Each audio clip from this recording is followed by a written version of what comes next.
Mesdames, Messieurs, peuple congolais, être citoyen, c'est être informé. Et pourquoi? Parce que l'ignorance est la pire des souffrances. Le savoir et la connaissance vous libèrent.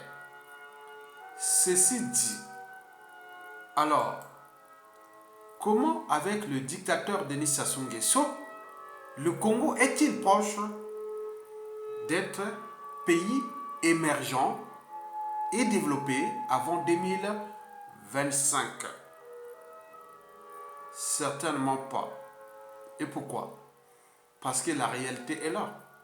Le pays où le Congo-Brazzaville sera submergé avant 2025. Si nous restions avec Sassou Nguesso, ce pays-là sera submergé, noyé, avant 2025. On est bien d'accord? Puisque, historiquement, dès les années 2005, Denis Sassou Nguesso avait dit que le Congo-Brazzaville sera un pays émergent avant 2025. On est bien d'accord? C'est écrit Congo, pays émergent avant 2025. Souvenez-vous, vivre durement aujourd'hui pour mieux vivre demain. C'était au début des années 80. Puis l'autosuffisance alimentaire avant 2000, l'an 2000. Donc, que des slogans de blablabla. Bla, bla, bla. Le Congo, pays émergent en 2025. Mais il y a ceux qui l'ont cru. Mais attendez, vous savez qu'est-ce que ça veut dire un pays émergent? Vous savez qu'est-ce que ça veut dire un pays émergent? Il y en a 5 critères que je vais vous les définir. Pour ce faire, nous allons vous montrer un peu l'exemple de la Corée du Sud. Comment la Corée du Sud est-elle devenue un pays émergent puis développé? C'est l'article que j'avais publié le 6 juillet 2014 dans mon blog Congo Objectif 2050. Au moment où, entre nous, c'était que les problèmes de méchanceté, de jalousie, d'émotion, d'appartenance, autres. Mais il y a ceux qui réfléchissaient déjà pour le pays. Et cet article-là fut copié ou publié ou parlé dans plusieurs médias africains. Comment la Corée du Sud était devenue d'abord pays émergent, puis développé. Je vous l'ai dit qu'il y a 5 critères pour devenir pays émergent, puis développé. Ce sont des cycles qui demandent du temps. Ça ne se décrète pas comme ça. C'est comme l'unité ou la confiance. Ne se décrète pas. Elle se construit au gré des épreuves. Donc de pays pauvres à pays émergents puis développés, ce n'est pas des cycles qui s'effacent par un... Non, c'est plus profond. Et c'est ce que je vais vous expliquer. Parmi les 5 critères, 5 critères de pays émergents déjà. Développés, c'est après. On n'est que dans le cadre de pays émergents. Comme Sassou Nguesso l'avait dit déjà dans ces années-là. Comme ce fut au Cameroun aussi, avec Paul Biya. Le Cameroun, pays émergent avant 2026, et donc c'était la vague, hein, c'était la mode. Hein. Donc ils lancent des modes comme ça, en zone France avril, les pays émergents, pays émergents, pays émergents. On est bien d'accord? Très bien. Donc, mais la suite, oui, la pilule est amère, puisque cette zone France Afrique s'enfonce. Alors qu'ils ont dit, voilà, par émotion, par l'exploitation des matières premières, ou quand la Chine a commencé à faire pétrole ou ressources naturelles contre infrastructure de merde, et donc il commençait à rêver que non, on va devenir pays émergent. C'est comme quelqu'un qui vient construire chez vous et vous dit, ah oui, d'ici peu, je serai le plus grand bâtisseur de... Non, non, c'est pas ça. C'est pas toi qui construis cette maison, ni construis cette ville, ni quoi que ce soit. Si tu n'es pas toi-même le maître d'œuvre et d'ouvrage, Non, tu n'es rien. Regardez les termitières. À l'intérieur, ce sont des termites. Nous, on a fait l'expérience. Moi, j'en ai fait l'expérience des termites et des termitières en savane. Dans la savane, on allait détruire les termitières là. Hein, et après, des jours après, on verse, tout est reconstruit.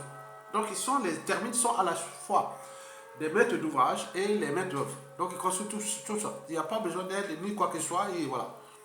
Mais ça, c'est. Attends. Ça ne se décrète pas comme ça. Que voilà le Congo, pays émergent avant 2025. Maintenant, il devient le pays submergé avant même 2022. Puisque là, on est dans le trou. On a brisé des millions de vies. On a la surendetté pour rien. Et qu'est-ce qu'on a fait? Bon, ben, on a ruiné et détruit. Il est en faillite, en bonne route. Et donc, les gens sont de la merde, la descente aux enfers. Avant même les pays émergents. En 2025, ce fut vraiment l'arnaque. Alors, pour aller tout droit au but, donc je vais vous donner ces critères, ces 5 critères pour devenir pays émergent. Donc, il s'agit bien sûr de la lecture et de la réflexion d'un article que j'avais publié dans mon blog Congo Objectif 2050 à l'époque, donc comment la Corée du Sud est-elle devenue d'abord pays émergent puis développé. Donc, je vais m'apaisantir que sur le côté de pays émergents, pour donner ces critères de pays émergents. Je vous l'ai dit qu'il y a 5 critères. Il y en a 5. Le premier critère, c'est l'éducation. En effet, quand vous voyez 2 enfants sud-coréens sur 3 ont plus de connaissances théoriques et appliquées qu'un enfant africain sur 10. Oui, l'inégalité entre tradition, culture, société et civilisation n'est pas fondée sur la nature. Elle réside dans l'éducation ou l'information qu'on donne à l'individu, ou plutôt dans celle qu'on lui refuse. Ceci est d'ailleurs un cas de prise de conscience individuelle et collective à l'échelle africaine, au regard de ce que je vais ici définir du pays émergent. Souvenez-vous, dans les années 1960, la Corée du Sud figurait parmi les pays pauvres ou en voie de développement. Consultez les archives de Yulu Massamadeba. Il était comme nous, pareil. Depuis, ils ont montré qu'il était possible, sous certaines conditions, d'amorcer un véritable décollage industriel, socio-économique et rattraper les pays développés et d'être en phase ou s'adapter dans la mondialisation ou dans l'économie globale. On est bien d'accord? Très bien. Mesdames et messieurs, toujours dans ce premier critère, qui est celui de l'éducation, la Corée du Sud n'a ni pétrole, ni gaz et encore moins de matières premières indispensables à la balance commerciale. Là, on est dans les indicateurs macroéconomiques, les indicateurs macroéconomiques, la balance commerciale, le taux d'investissement et le pouvoir d'achat et autres. Donc, j'ai m'apaisanti que sur la balance commerciale, l'un des critères macroéconomiques d'un pays. La Corée du Sud n'a ni pétrole, ni gaz, ni encore moins des matières premières indispensables à la balance commerciale et ou aux valeurs ajoutées technologiques, industrielles et économiques du pays. Pour contourner cet handicap, politiciens, industriels et entreprises sud-coréennes ont tout misé sur 3 valeurs fondamentales. 1. Une valeur matière grise, juste, adaptée et optimisée.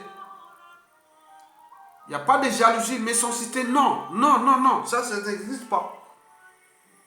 Si tu n'es pas intelligent, tu n'es pas ça, tu ne vas pas te prendre la tête pour l'autre qui est intelligent. Non, non, ça n'existe pas là-bas.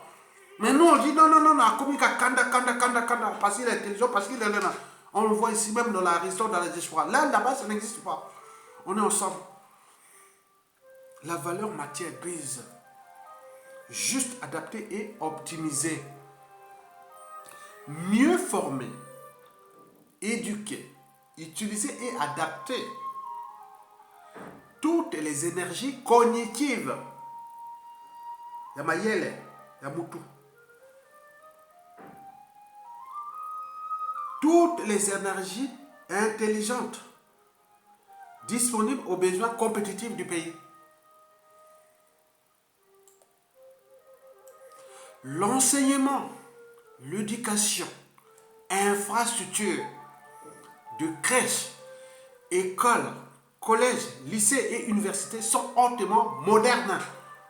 Nous, de l'école primaire jusqu'à l'université, seront des bagnes coloniaux. Je parle des trucs que vous allez à l'école, ce sont des fenêtres comme des bagnes, c'est comme des prisons. On veut voir, il y a la lumière partout. On est au soleil. Comment l'école primaire peut avoir le soleil? Le collège partout, partout. On nous a fabriqué dans la tête l'école qui est des trucs de colonial comme des prisons. Comment quelqu'un qui est dans la tête, qui arrive là, dans le noir, où il n'y a même pas de toilettes, il n'y a même pas de quoi que ce soit, comment quelqu'un peut réfléchir dans ces conditions? Il faut un cadre pour exposer l'esprit, le savoir et la connaissance. Donc ils sont misés sur l'enseignement, l'éducation, avec des infrastructures, des crèches, écoles, collèges, lycées et universités hautement modernes. C'est un investissement. On investit sur l'avenir. Optimisation des crédits, recherche, développement.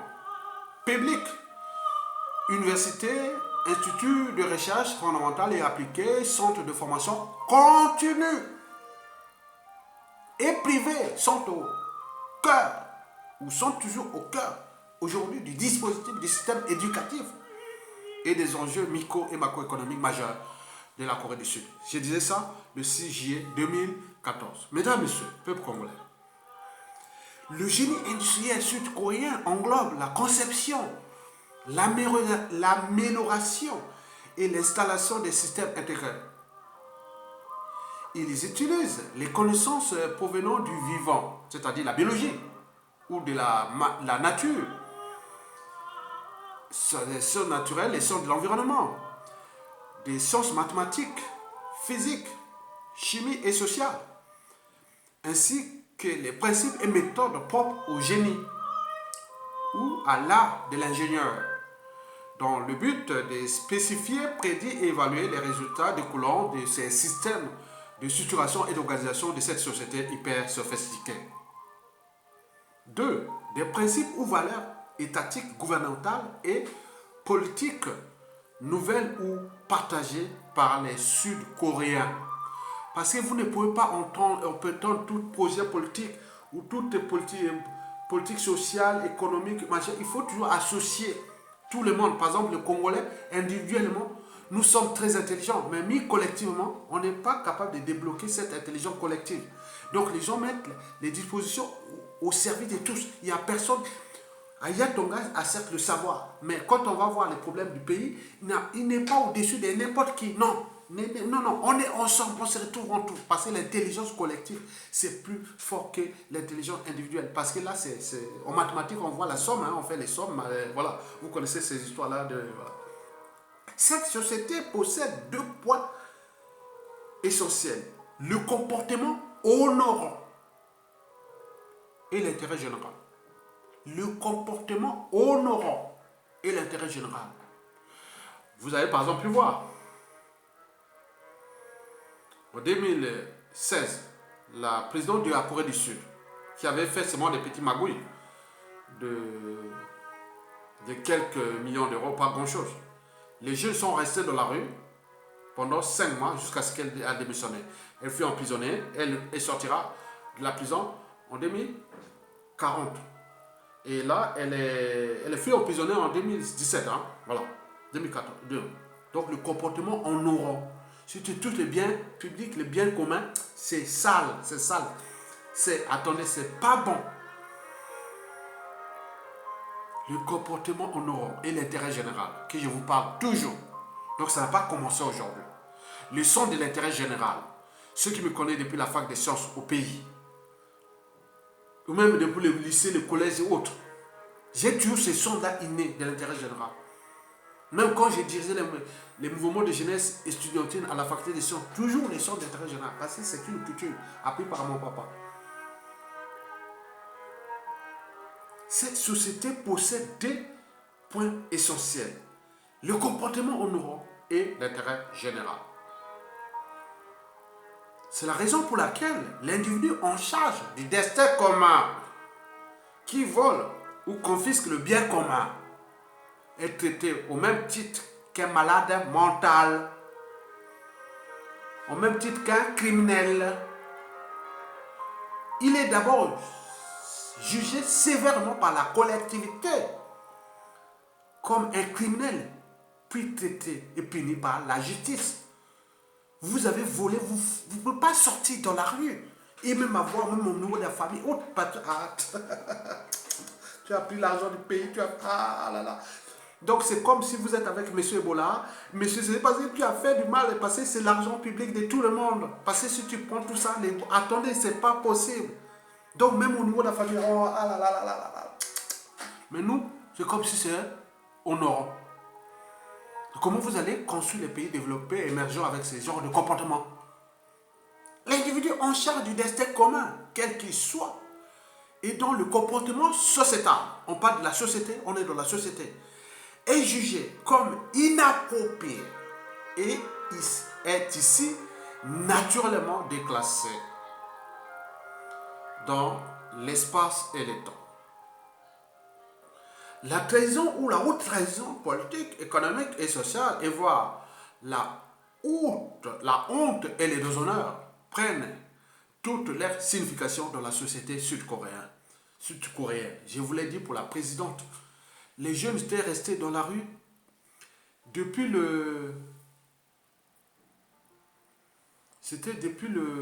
octobre 2016. Au moment où nous, là-bas, on se dit, le nord, le sud, qui va se soulever, qui va désobéir, Mokoko, nanana, bon. Et les jeunes étaient dans la rue. Et je l'ai fait cet article. En 2016, par exemple. Ils sont restés dans la rue pendant 5 mois. Parce que c'est pas bon. Donc on dit non, non. Elle-même a dû dire, ah oui, non, non. C'est trop. Donc quand on voit en termes de mots-clés, de ces critères qui touchent l'éducation, je pourrais vous dire, il faut avoir des principes, il faut des valeurs, il faut être dans la réactivité. On parle de démocratie qui est déjà à l'heure dans une autre forme de démocratie. On parle de la liberté de penser, la liberté d'expression et d'association. On parle de matière grise. On parle de main-d'œuvre qualifiée, de capital humain, de compétences, de projets, de créativité, d'innovation, de technologie, de projets recherche-développement permanent, entrepreneuriat, objectivité, problème, positionnement, solution, interactivité, réseau, dialogue, consensus, géostratégie, concurrence, synergie, antagonisme, complémentarité, arbitrage, adaptabilité, balance commerciale, investissement, consommation, taux de croissance et valeur ajoutée. Mesdames, Messieurs, peuple congolais.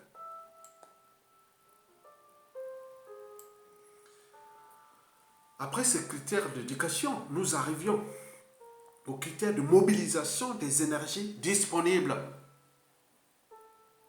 qui part du commun mortel jusqu'au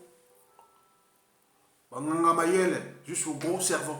Tout le monde est même pris comme on n'y a pas que moi, je suis intelligent, je suis que je suis au-dessus. Personne. On est ensemble dans une équipe. Vous voyez comme les termites ou les termitières ou les ruches ou tout ça comme on voit dans l'équipe avec les licarons qui chassent. On émeute. Ils ont chacun sa mission. Les lions pareil. Et tous ceux qui ont des cibles d'équipe. Donc un pays devient un esprit d'équipe. Si un qui tombe, tu dis pourquoi tu es tombé. On est dans l'addition et la multiplication des talents de bonne volonté. Ceux qui sont tombés, on cherche à les révéler. Lève-toi, lève-toi, on y va. Mais si on ne peut pas, dans la dynamique là, on dit, il y a des autres qui vont t'accompagner. On ne va pas laisser personne. Mais nous, on porte tout pour le peuple, rien que pour le peuple, tout pour rien pour nous. Voilà, vous avez tout compris. Comment vous allez devenir pays émergent ça? Donc, je vais parler ici de la mobilisation totale des énergies disponibles. En réalité, un État où 70% à 90% de sa population, de ses meilleurs cerveaux ou matières grises, de ses énergies qualifiées, de son capital humain et de ses entreprises sont valorisées, déchaînées et mobilisées, gagnent à coup sûr sur l'emploi, sur le but même de la condition humaine à l'échelle nationale. L'accès à l'eau potable, à l'énergie, au cadre de vie, à l'éducation et autres. Oui, chacun a sa chance dans sa vie, dans la vie. Donc il faut donner la possibilité à tout un chacun en fonction de son destin, de sa chance et autres. Mais ce n'est pas les aides qui viennent comme ça et privent tous les autres comme ça. Non, ce n'est pas possible.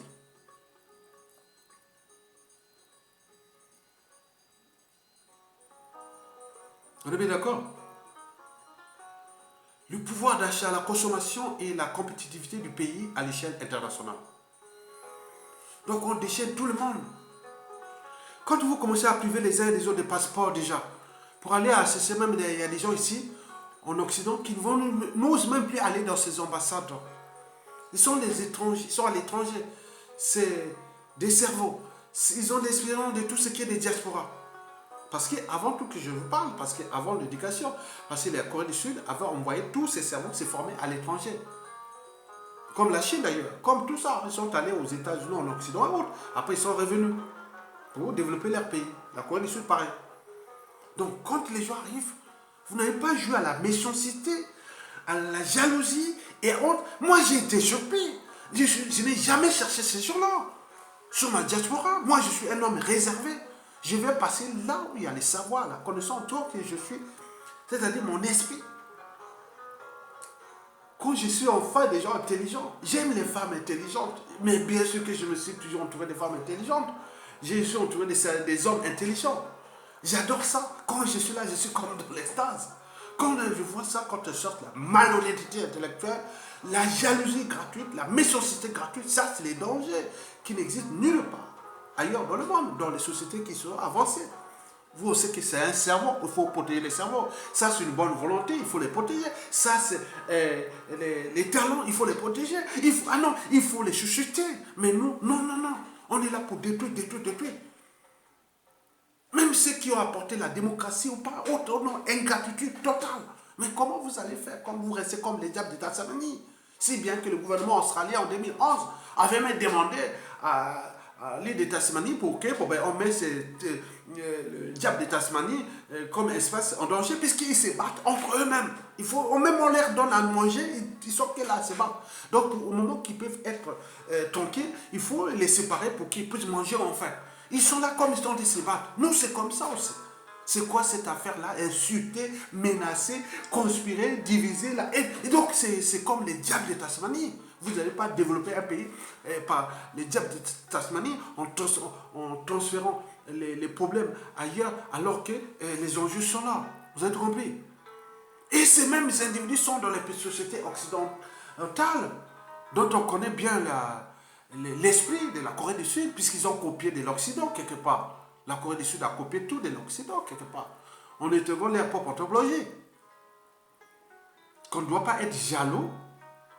L'anthropologie asiatique, c'est que quand tu es un frère et autre intelligent, je dois faire de tout pour le copier, sans les nuire. Tu es là-bas, je copie et voilà. L'Occident, c'est le meilleur gagne. On est bien d'accord?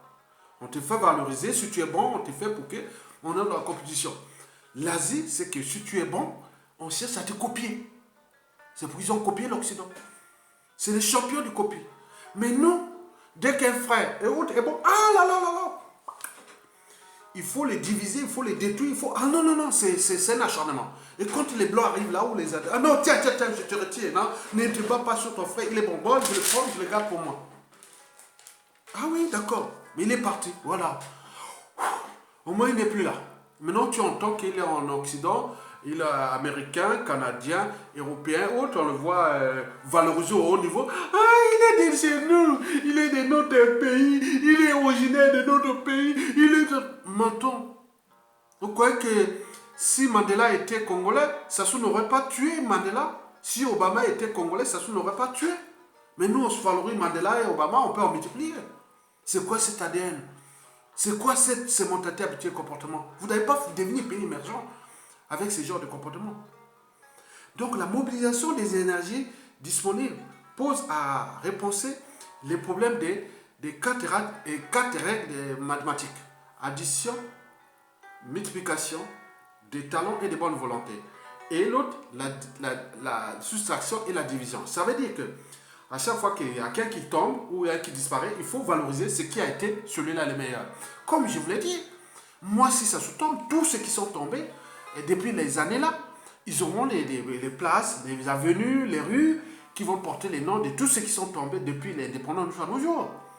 À cause de l'intolérance politique, ça ne suffit pas. Qu'ils soient artistes, écrivains, du monde entier qui nous ont aidés. Donc il faut la transmission. Parce qu'il n'y a pas de mobilisation profonde des citoyens sans un rêve commun, des lendemains à construire et des futurs à édifier. Donc la mobilisation totale des énergies devient le préalable au pays émergent. Je ne vais pas aller en détail, nous y reviendrons au moment venu. Le troisième critère, c'est la monnaie. Attends. Vous ne pouvez pas développer votre pays si vous ne comptez pas par votre... Attends, c'est la monnaie. C'est la monnaie. C'est très important. Donc quand on voit la monnaie maintenant elle est contrôlée pas pour nous. Elle n'est pas... Donc on ne peut pas. Donc il faut se battre pour sa monnaie. Et créer des ensembles monétaires et autres. La crypto-monnaie est en train de monter, il y a des écritures, plein de choses qui sont là. Il faut aller dans ces perspectives-là pour devenir un pays émergent. En tenant compte, il y a des deux premiers critères précités. Donc si vous ajoutez les deux critères-là, précités, plus les critères de la monnaie, vous rentrez dans la voie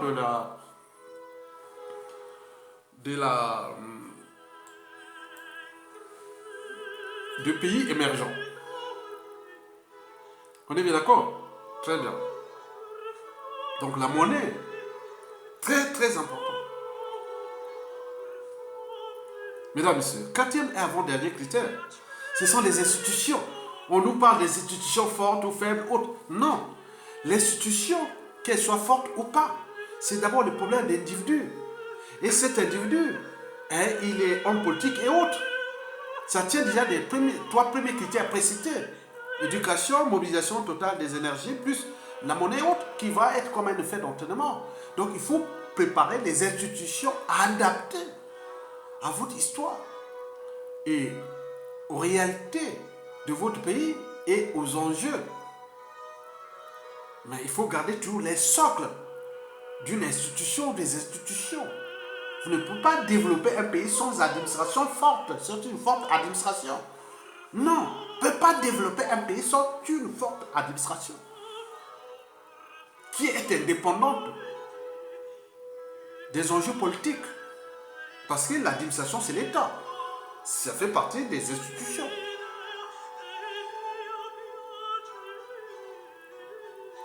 On est bien d'accord? Donc, le quatrième critère, là, il faut tenir compte de la répartition des pouvoirs sur différentes échelles.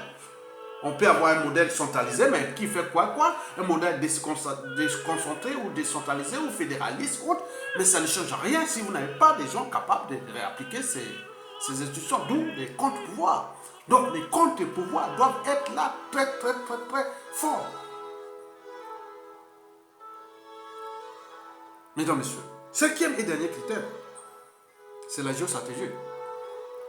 Vous ne pouvez pas vous développer sans que vous ayez des alliés. La Corée du Sud l'avait bien compris après la Seconde Guerre mondiale. Puisqu'on a divisé les deux Corées. Donc c'est positionné américain. Donc ils sont allés vers le capitalisme américain. Ils ont été protégés par les Américains depuis la fin de la Seconde Guerre mondiale.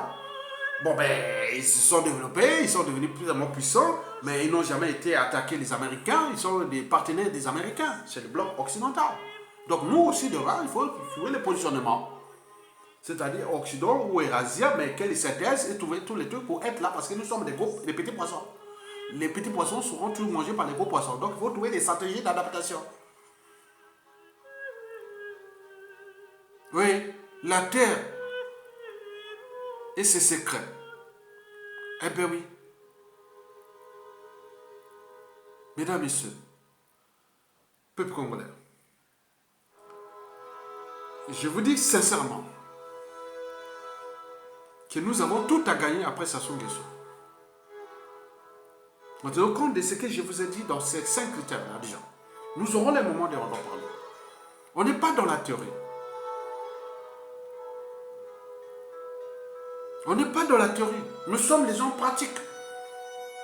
Moi, je suis pratique depuis l'école primaire. Vous connaissez Kaya, il sortait de l'école primaire, il était au village, et avait tout. J'étais villageois, en nature. Même son père soutient les villageois, moi j'étais villageois. Le collège, pareil, je sors vendredi, je rentre chez moi au village. Je vais faire les terres, je fais tout. C'était tout. Tout, j'ai payé tout l'école primaire, collège, déjà. Donc, j'ai tout l'ambassade du Congo, la jungle et autres. Donc, je sais ce que je suis. Vous avez tout compris? Donc, arrêtez de. Cessez de dire que le Congo, pays émergent, qui Sassou Nguesso, papa. Non, ce sont des criminels. Ce sont des gens qui n'aiment pas notre pays, qui n'aiment pas l'humanité, qui n'aiment rien. Ce sont des gens à foutre en prison. C'est tout. Donc, nous devons transformer notre pays demain en tenant compte de ces critères. Nous aurons d'autres outils. Mais parmi ces outils, oui, ils seront visibles dans l'éducation civique, surtout les processus, école primaire, collège, lycée, université, tout ce qu'on va faire. Pour penser aux enjeux aujourd'hui qui ne sont plus que des problèmes de développement durable, mais de développement soutenable. C'est-à-dire nos besoins de consommation sont limités alors que les ressources nécessaires à ces besoins sont limités. Donc je parle de développement soutenable. Nous y revenons. Mesdames, Messieurs, je vous remercie et à bientôt. Portez-vous bien.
Vivement la matière grise, vivement le capital humain, à bas la jalousie, à bas la méchanceté, et vivement la fin de la dictature la plus antisociale, la plus liberticide, antidémocratique et criminogène existante au monde au début de ce 21e siècle en Afrique. Et pour combien de temps encore? Je vous remercie et à bientôt.